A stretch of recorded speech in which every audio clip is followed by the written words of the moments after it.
Vice President Mike Pence calling out Attorney General Eric Holder for criticizing the Trump-Pence campaign slogan, "Make America Great Again." Pence quoting what Holder said right here on the Beat this week as we discussed how America can be a leader as a democracy when so many people in this nation weren't allowed to vote throughout history.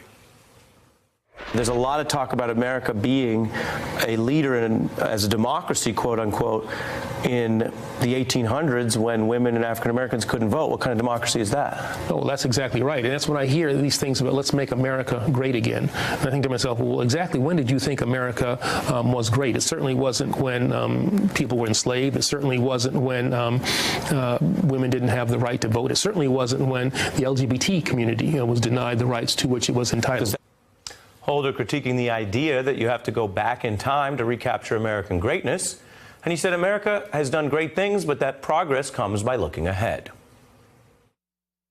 It takes us back to, I think, an American past that never, in fact, really existed. This notion of greatness. You know, America has done superb things, has done great things, and it has been a leader in, a whole range of things. But we're always a work in process. And, looking back, make America great again, is inconsistent with who we are as Americans at our best, where we look at the uncertain future, embrace it, and make it our own. So that's what Holder told us. Now, many headlines about this interview rushed to a binary takedown where Pence seized on that. He tweeted images of great moments in history, from George Washington to World War II, to basically troll Holder, a kind of a straw man argument that maybe Eric Holder is against those things.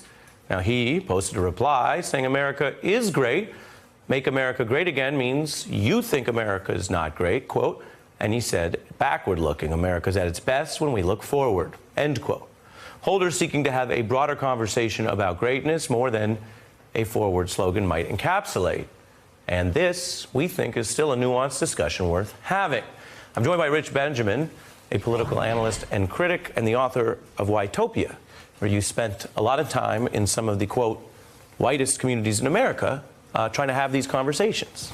Yeah, Ari, and while I was there, you'd hear the phrase, let's take our country back. I want to take my country back. And the question arose, take it back from what?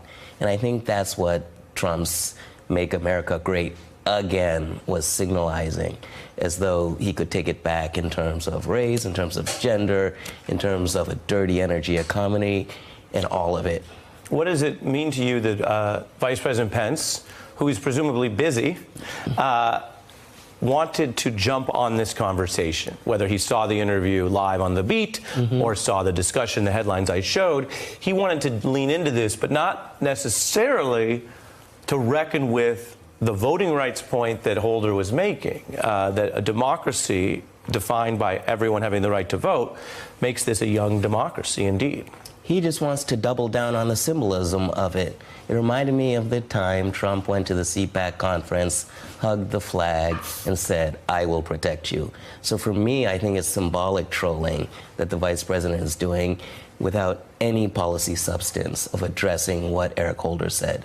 I want to play President Obama, who obviously was Holder's boss and threaded some of these needles in a way that seemed to build bridges, something we desperately might be lacking right now. Take a look. Yeah. What greater form of patriotism is there than the belief that America is not yet finished? Their endeavors gave the entire South the chance to rise again, not by reasserting the past, but by transcending the past. That's what America is. Not stock photos or airbrushed history.